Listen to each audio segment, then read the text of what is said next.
আসসালামু আলাইকুম, সবাইকে ঈদ মোবারক। আপনারা সবাই কেমন আছেন? আশা করি আল্লাহর অশেষ মেহেরবানিতে অনেক অনেক ভালো আছেন, সুস্থ আছেন। আর তার সাথে আপনাদের সবাই ঈদের দাওয়াত রইল হোম ব্লগ কুকিংয়ে। আসতে ভুলবেন না কিন্তু। আজকে আপনাদের জন্য নিয়ে আসলাম আরেকটা নতুন রেসিপি, একেবারে ঈদের স্পেশাল। আগের দিনের রাজা বাদশারা যেভাবে চিকন সেমাই রান্না করে খেত, সেই রাজকীয় স্বাদের চিকন সেমাই রেসিপি নিয়ে আবারও হাজির হয়ে গেলাম আমি আপনাদের মাঝে। আজকে আপনাদেরকে দেখাবো কীভাবে আগের দিনের রাজা বাদশারা রাজকীয়ভাবে চিকন সেমাই রান্না করে খেত, আর এটাকে অনেকে বাংলা সেমাইও বলে থাকে। আর তার জন্য আমি এখানে নিয়ে নিলাম 200 গ্রামের একটা চিকন সেমাইয়ের প্যাকেট।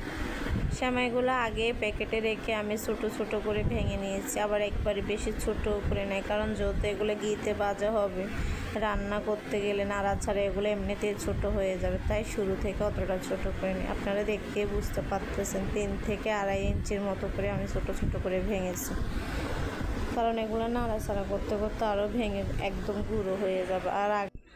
আর আগের দিনে রাজা বাদশাদের সেমাই রান্না করার জন্য আমার যা যা উপকরণ লাগবে তা আমি আগে থেকে রেডি করে নিয়েছি। দেখুন, এখানে নিয়ে নিয়েছি কয়েকটা কাঠবাদাম কুচি করে, কয়েকটা কাজু বাদাম, আর নিয়ে নিয়েছি প্রায় 1 চামচের মতো কিশমিশ, আর তার সাথে নিয়ে নিয়েছি 3 রকমের আস্ত গরম মশলা, আছে 2 টুকরো দারচিনি, 4-5টা এলাচ, আর 2টা তেজপাতা আমি ছোট ছোট করে কেটে নিয়েছি, আর 1 কাপের মতো নারকেল কুচি নিয়ে নিয়েছি। আপনারা চাইলে নারকেলটা স্কিপও করতে পারেন।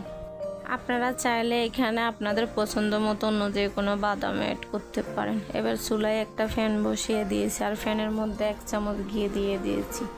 এবার এই ঘিয়ের মধ্যে আমি আগে থেকে দেখানো বাদামগুলো আর আস্ত মশলাগুলো কিছুক্ষণ নেড়ে ছেড়ে ভেজে নিব। জাস্ট কালারটা একটু হালকা চেঞ্জ হয়ে গেলে হবে, বেশি ভাজা যাবে না, বেশি ভাজতে গেলে আবার পুড়ে যাওয়ার সম্ভাবনা থাকে। আর এই বাদামের সাথে ঢেলে দিলাম সেমাইগুলো একটু হালকা করে ভেজে নেব, অতটা বেশিও ভাজবো না আবার কম না, জাস্ট কালারটা একটু চেঞ্জ হলে হবে। এই পর্যায়ে আমি এখানে দিয়ে দেব পরিমাণ মতো চিনি। মিষ্টিটা আপনারা যে যেরকম খান ওইভাবে দেবেন, আমি যেরকম খাই ওরকমই দিচ্ছি। এবার চিনিগুলো দেওয়ার পরেও আমি একইভাবে নেড়ে ছেড়ে ভালো করে ভেজে নেবে, এতে করে চিনিগুলো সেমাইয়ের সাথে একেবারে মিলেমিশে একাকার হয়ে যাবে, আর এতে করে সেমাইয়ের টেস্টটা একটু ভালো আসে। আমার সেমাই ভাজা হয়ে গেছে। এখন আমি একটা পাতিলে করে বসিয়ে দিয়েছি 2 লিটার গরুর দুধ। আপনারা যে যেরকম পাতলা ঘন খান ওই অনুযায়ী দুধ দেবেন। আর সব থেকে বড় কথা হচ্ছে সবগুলো সেমাইয়ের শোষণ ক্ষমতা কিন্তু এক থাকে না, সেমাই বুঝে হয়তো কিছুটা কম কিছুটা বেশি লাগে। আর এই পর্যায়ে আমি এখানে অ্যাড করে দিচ্ছি 1 কাপের মতো গুঁড়ো দুধ। আপনারাও কিন্তু অবশ্যই গুঁড়ো দুধটা দিবেন।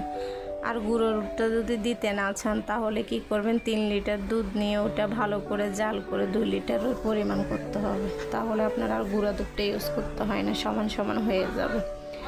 আর আমি যত সেমাইতে আগে চিনি দিয়ে দিয়েছি, এখানে কোনো রকমভাবে কোনো চিনি অ্যাড করব না, জাস্ট ওখানে যা দিয়েছি তার উপরে এখানে দুধের মধ্যে আমি আগে থেকে ভেজে রাখা সবগুলো উপকরণ ভালোভাবে মিশিয়ে কিছুক্ষণের জন্য রান্না করে নেব। সেমাইগুলো যেহেতু আগে থেকে ভাজা, তাই সেমাইগুলো রান্না করতে বেশি সময় লাগবে না, সেমাই অলরেডি সিদ্ধ হয়ে গেছে। আর এই পর্যায়ে আমি এখানে দিয়ে দিলাম প্রায় 1 চিমটির মতোই লবণ। আপনারা যদি মিষ্টি জিনিসে লবণটা খেতে না চান তাহলে লবণটা চাইলে স্কিপ করতে পারেন, তবে আমার মনে হয় লবণটা দিলে টেস্টটা একটু ভালো আসে। আর এই পর্যায়ে কিন্তু আমি এখানে আগে থেকে কোরানো নারকেলগুলো অ্যাড করে ভালোভাবে নেড়ে চেড়ে কিছুক্ষণের জন্য রান্না করে নিয়েছি। আমার সেমাই একেবারে পুরোপুরি রান্না শেষ হয়ে গেছে। আর এদিকে আমি চুলার গ্যাসটাও অফ করে দিয়েছি। এখন এখান থেকে খুঁজে খুঁজে আগে যে গরম মশলাগুলো দিয়েছি ওগুলো তুলে নিব, কারণ এগুলো যদি সেমাইয়ের মধ্যে থাকে খেতে গেলে দাঁতের নিচে পড়লে একদম টেস্টটা ভালো লাগে না। তাই আমি সবসময় মিষ্টি কিছু রান্না করলে গরম মশলাগুলো আগে থেকে তুলে ফেলে, আপনিও চেষ্টা করবেন গরম মশলাগুলো আগে থেকে তুলে ফেলার জন্য। রেডি হয়ে গেল আগের দিনের রাজা বাদশাদের পছন্দের সে দুধ সেমাই রান্না। আপনারাও কিন্তু এভাবে রান্না করলে সেমাইটা একদম পারফেক্ট হবে। আমার সেমাইটা দেখে বুঝতে পারতেছেন, না বেশি পাতলা হয়েছে না বেশি ঘন হয়েছে। এখন গরম তো তাই একটু এরকম লাগতেছে, যত ঠান্ডা হবে তত আরও পারফেক্ট হয়ে যাবে। এবার এর মধ্যে আমি কয়েকটা কিশমিশ আর কয়েকটা পেস্তা বাদাম ছিটে দিয়ে পরিবেশন করব। আপনারাও যারা নতুন সেমাই রান্না করতে গেলে অসুবিধা হয়, পাতলা বা ঘন হয়ে যায়, আমার আজকের রেসিপিটা তাদের জন্য। আর ভিডিওটা যদি ভালো লেগে থাকে চ্যানেলটা সাবস্ক্রাইব করে পাশেই থাকুন, আর পাশে থাকা বেল আইকনটি বাজিয়ে দেন যেন আমাদের পরবর্তী নতুন ভিডিওগুলো সবার আগে আপনাদের কাছে পৌঁছে যায়।